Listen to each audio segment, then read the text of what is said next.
we'd go through these areas where they had dropped the napalm or where Agent Orange had been sprayed previously, and it was like you'd go through this area, they hadn't done that. Then we come back and they'd done it, and it was just like a wasteland, you know. And Agent Orange was the worst stuff because they'd get the heavy rains all the time, and all that would run into the rivers. Well, we bathed in the rivers. Yeah, that's why all these guys in the brown water Navy, Gator Navy or whatever, start getting all these Agent Orange diseases, you know. There wasn't a shower in the ship? Oh yeah, we had showers, but you used the water from the rivers. I went through a real Mickey Mouse filtration system, and then you took a shower with that, and yeah. So you were exposed to Agent Orange. Yep. Is Agent Orange the same thing as napalm? No, napalm is the explosive Okay. that they use. It's a real high intense fire bomb is what it is. I love the smell of napalm in the morning.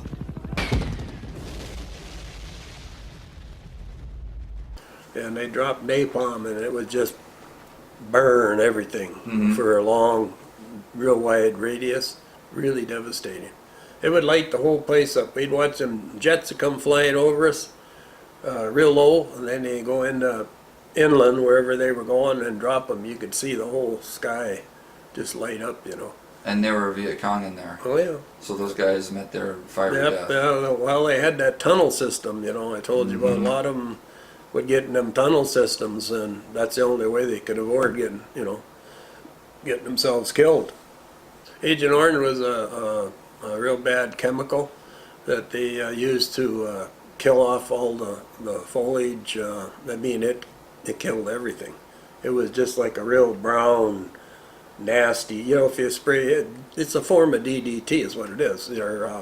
Like Roundup. Yeah, like Roundup. Basically, I think it's a formula built off of Roundup, and only more intense.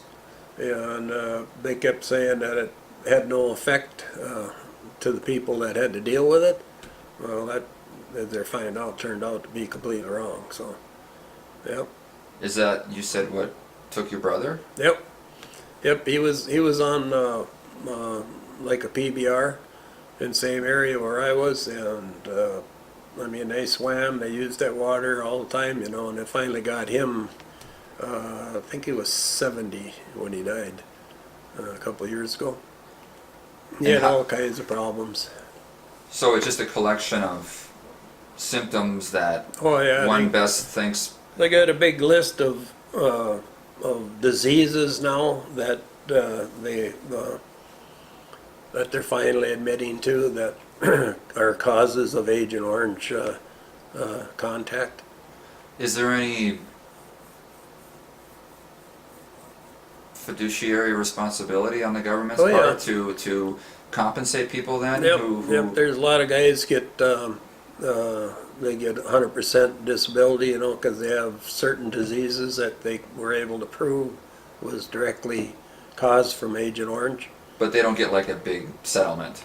No, they get a monthly deal. My brother Jerry got 100% like a year before he died. This is after he had his veins and his legs stripped, and he came down with diabetes 2, and then he had a heart attack, and he had some other minor stuff, skin deals, and so he finally got 100% for about a year before he died. What killed him? Heart attack. Finally had a heart attack. He had two mild ones before that, but the third one got him. Yeah. Do you have any symptoms? So far I haven't. As a matter of fact, like I told you, I went in for my physical for it yesterday, and I haven't got the blood work yet, but everything so far looks good. So I do it twice a year, and it's usually in the spring or early summer, and then it's a specific appointment just for Agent Orange. Well, they look for all these complications associated with Agent Orange, you know. Oh, so they've totally accepted that it's a problem. Yep. Did you stay in touch with any of the guys from the boat? Yep, biggest deal I kept in touch with. I actually had 10 years ago, I think it was, maybe 12, something like that. We started having Vietnam reunions, and I've been going to them ever since they started, every 2 years. We have a 3 LST get-together And it started out probably around a couple hundred guys, but now it's down to every time under 100 because everybody's, they're getting old, they're dying off, Agent Orange killing them, whatever, so. Boy, that must really be an experience going there and seeing a guy you hadn't seen in 40 Yep. years. Yeah, it is. It was real cool. Is that you? Yeah, Right? exactly. Oh, somebody told me you were dead. No, I'm still here. Yeah. Well, this guy here is one, he took that $10,000 enlistment Oh, okay. and he went to Long Beach. They called him Sugar Bear. And he went after a year, they sent him back to Vietnam. He's got killed. He's on he went on one of them swift boats, I think. He got killed on that. Once you start talking to a guy, then the face starts to visually come back to you, which is kind of cool. Is it touching? Oh, yeah. Is it moving? Yep. My wife, Karen, she's just overwhelmed. She says, I can't believe the closeness, camaraderie between all you guys. It's just unreal. Mm-hmm. She said, how everybody is, just together, And like I say, it's getting less and less of us, but every time I go now, it could be your last time, Is that part of the reason why you wouldn't take it back? No, Why you yeah. have no regrets? Oh, yeah. Because Yep. you've built those bonds. Yeah, you've we got had, those we had stories. any, not only us guys on the Gator Navy, but guys on all branches that were in the service, that especially if they were in combat together, there's just a bond. Yeah. It's hard to explain, but there's a bond there, Yeah. And this was done by hand done by ladies across the United States that do it for these old vets. Pretty awesome. All hand stitching. They do it free. So how'd they find you? How'd they send you one? Well, at my reunion in South Carolina, we were at a reunion there, and then we had our dinner. And no, I take that back. It was the one in San Diego. That was 2 years ago. The one in San Diego, and actually my oldest daughter lives there, so I had my daughter and her husband and my two granddaughters came to the banquet and everything as guests for me, and then they presented us, surprised all the guys that were there with these, and there was tears all over the place, including me. Yeah, it was pretty moving. Because what? How did it feel? Well, it was just felt good to get something like that given to you to honor you, for what you'd gone through, and nobody expected it. It just caught us all off guard, and all my wife and my daughter and my granddaughters were all crying, and yeah, it was something else. I'll remember it for a long time. Were you resentful at the government? No, Any of it? not really, I never really was that way, because I enlisted, I Yeah. didn't, they didn't make me do it. I had a draft number, I probably would have got drafted anyway, but I didn't care, I wanted to go, So you don't blame the U.S. government for sending the boys over to die? You don't look at it that way? No. What's your opinion on conflicts since then, though? A lot of them, I think, are just, they're making the same mistake in Afghanistan and Iraq like they did in Vietnam. They just, they're doing it all wrong, Oh, so you mean in the fact that they could have won in Vietnam? Oh, Vietnam could have been won easily. Like So say, when they started doing the bombing of Hanoi and all that, and then they quit because of all the heavy protests, and President Johnson was getting so much static from his colleagues and American people, and you had all them protests going in all the colleges and everything, and it was just overwhelming. So, yeah, they had no choice, But are you saying that the same mistake we're making in Iraq and Afghanistan is that we're not going hard enough? Yeah, they're not going. They go to a point, and then the big deal now is to try and get the Iraqi or the Afghanistan Afghanistan people to do their own thing like we did in Vietnam. When they pulled us out of Vietnam, they the whole deal was to train the South Vietnamese. Well, we see how that ended up. Most of the Vietnamese weren't. How do I say this? They weren't as dedicated as the Americans were. You know, there was they had lots of desertions and stuff like that. Yeah. And, How does your experience in the military or your views of foreign policy affect your voting today? oh, excuse me. Sounds good. Thank you. Bye. Yeah, I gotta do my physical. I gotta do therapy because I have this inner ear deal that is Vietnam related, and so I gotta go do. I got Meniere's disease, which is a motion thing. From being on the boat or from the fire? Both. Yeah, I got my first time out. I told you when I had the broken toe, I got real seasick and I had the pukes really bad, and I think I did something in my ear. Actually, I get compensated for that on my deal. So yeah. So anyway, that she was calling to set up an appointment. So the question I asked was, does your experience, your outlook on foreign policy affect how you vote? Oh, I vote? No, not really. You know, not anything related to Afghanistan or Iraq or Vietnam.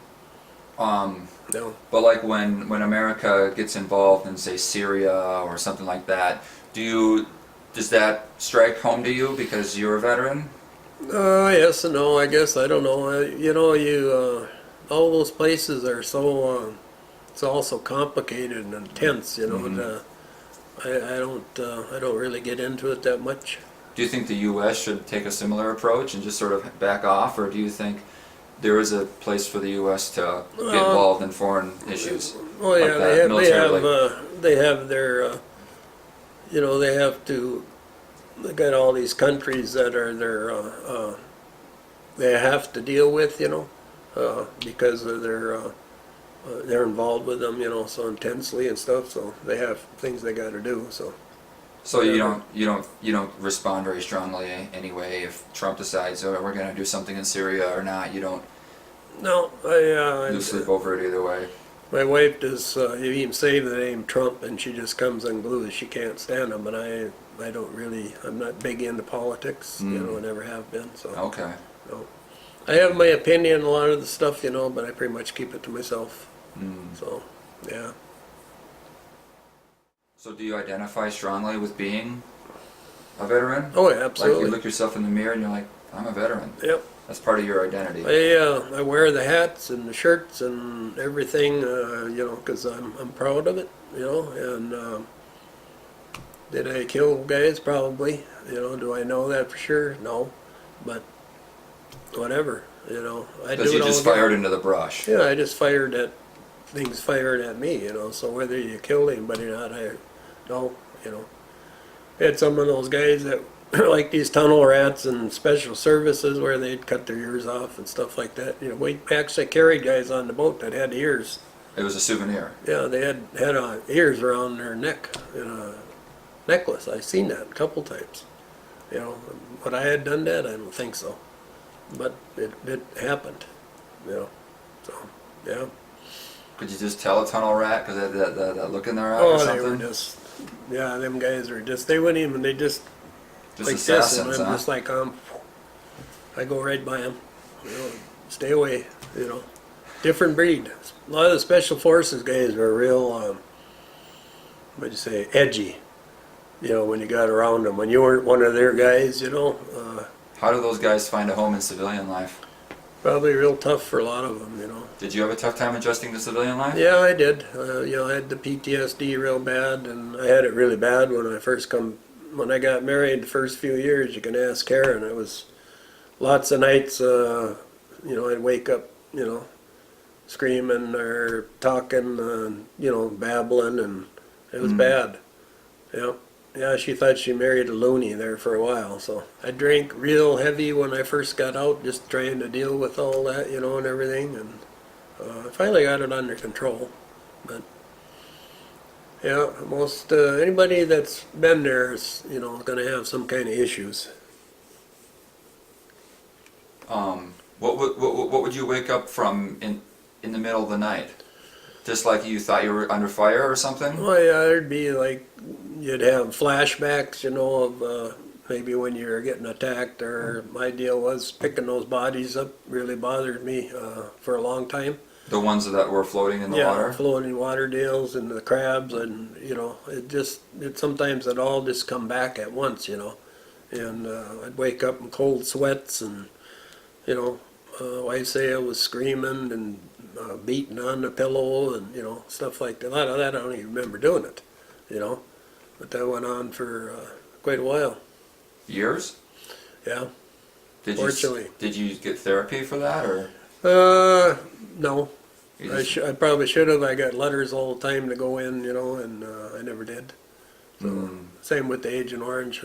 For years, I got Agent Orange screening deals to go to, and I never did it. Mhm. And my brother that died, Jerry, actually, is the one that talked me into finally going in Mhm. and doing it a few years ago. So I'm glad I did. When you're an old man and you're reflecting on your life, and I'm there right now. is that the part of your life that sticks out the most? Oh yeah, yeah. Probably that. Next, probably having a family, which is really, you know, good experience.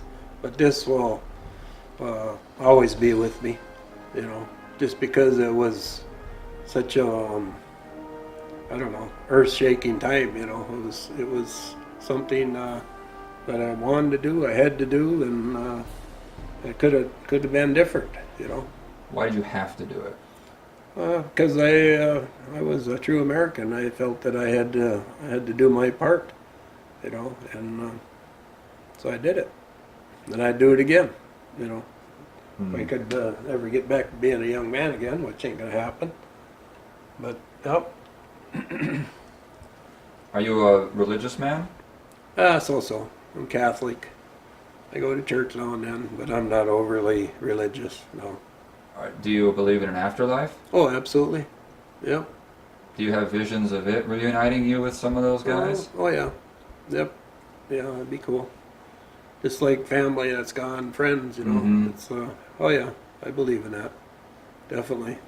Yep. So on your gravestone will be a veteran distinction, Yep. Absolutely. and that's appropriate. I Yep. mean, that's what you want to be remembered That's what by. I want. Yep. I'm gonna get cremated, but I'll have a, you know, the veterans plaque deal down there. And, yep. I already got my plot over in Mimer Cemetery, so I'm prepared. With plenty of time. Plenty of time, I hope. Plenty of time. 70 now, but you never know. Mm.